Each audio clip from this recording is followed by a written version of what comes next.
members of the Air Force Command Council, retired and serving generals, serving officers commanding bases and units, senior and junior officers, warrant officers of the Air Force, non-commissioned officers, ladies and gentlemen. I bring you warm greetings and best wishes for the year from the South African Air Force Executive Council. It is my singular honor and privilege to welcome you all back to your respective duties after the past year's festive period. Under normal circumstances, the Air Force Day is celebrated with pomp and jubilation throughout the country. However, with the new normal brought by the COVID-19, we are here today to celebrate the Air Force through this virtual event. As we acknowledge the history of our Air Force and celebrate 27 years of a democratic South African Air Force, may we rise to the occasion to help the nation dissolve the barriers of race, religion, and political divide. Let us embrace our differences with understanding and compassion. Our museums on all the bases have captured the timeline on the history of the Air Force to date with a deep sense of neutrality and in totality. As we strive to embrace our collective heritage and social cohesion, Air Force invite you to participate in the country's nation-building efforts, where Air Force observes days of honor and remembrance with appropriate ceremonies and in context. As we mark the Air Force's history pre-1994, we must be mindful of declaring human rights violations that occurred. The country's history books have February 1920 as the birth of military aviation in South Africa.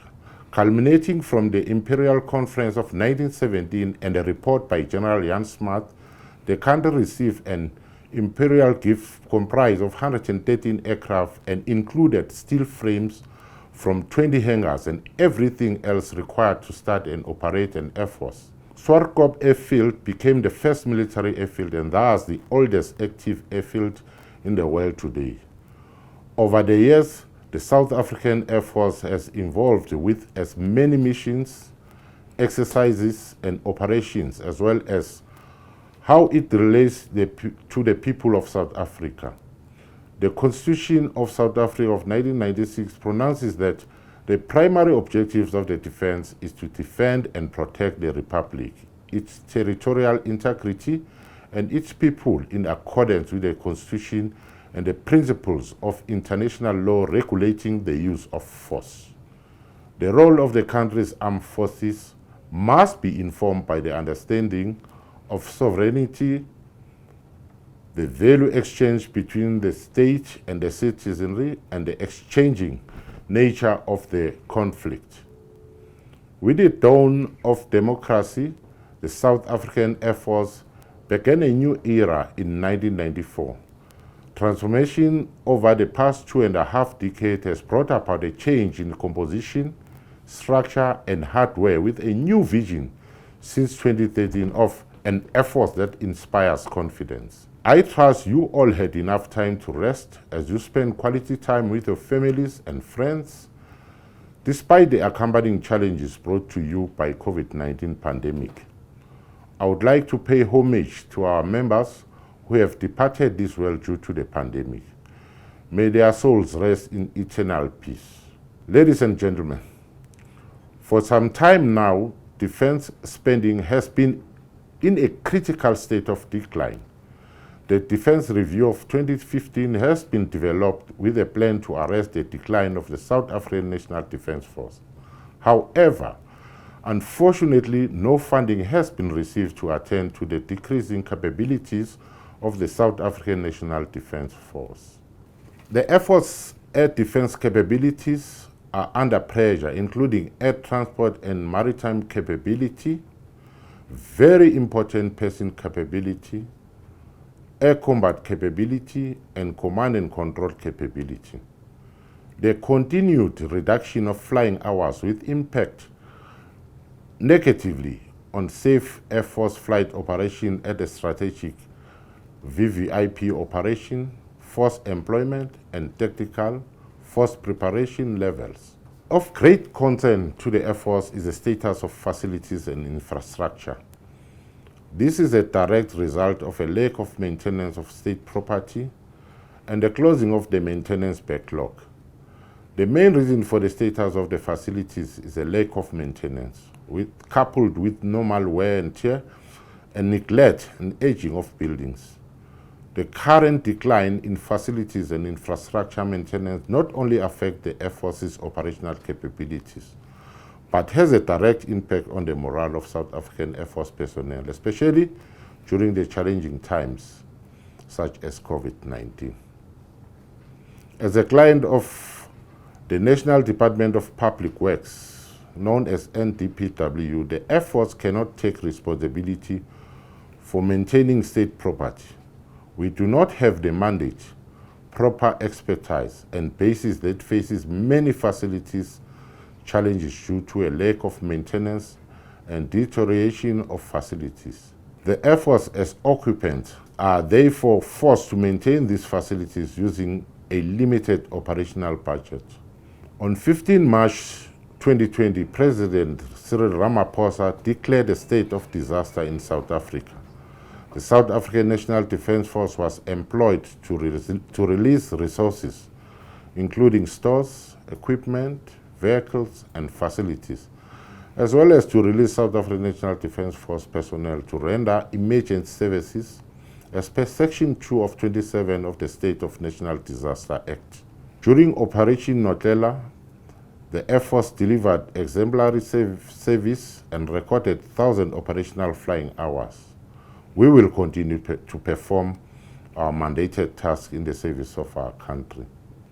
The COVID-19 pandemic has wrought havoc across the globe, and many, if not all, employees have to adjust to a new dynamic. Nevertheless, it remains a general principle that success strongly hinges on the positive morale and attitude of people. COVID-19 brought fear into the heart of most people. Spiritually strong people can deal with these fears, but most people cannot, and they fell into despair, uncertainty, and anxiety, and became negative about everything and everybody around them. Adding to these anxieties are remote working with difficulties of working in makeshift home offices, perhaps with children learning at home, an unreliable internet connection, and worries about parents and families and friends who can no longer be seen. Employers will thus have to be mindful of how they can improve employees' mental health and morale.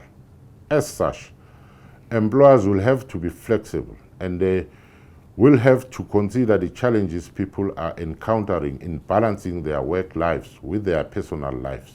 They will have to create opportunities for employees to pause and reflect, encourage healthy habits such as getting enough sleep, and develop a sense of community and shared purpose. Demonstrating empathy and flexibility, prioritizing workers' mental health, and creating psychological safety can have a meaningful impact not only on employees' experience, but also on how the employer perceives the future. Not only did the pandemic challenge Air Force members, but also our families. As the COVID-19 pandemic ensures, the Military Family Foundation locates itself in serving its community, the families of the South African National Defence Force. They connected military communities during the COVID-19 pandemic to minimize the sense of confusion, loneliness, and anxiety. In line with the Department of Defense imperatives, the Air Force for the Medium-Term Expenditure Framework, MTEF, will focus on the following areas. Explore the establishment war rooms to monitor stock and track the movement of components. Establish warehouses to reduce delivery turnaround time and address warranty challenges. Train and certify engineers and technicians in the Air Force to establish an in-house maintenance capability.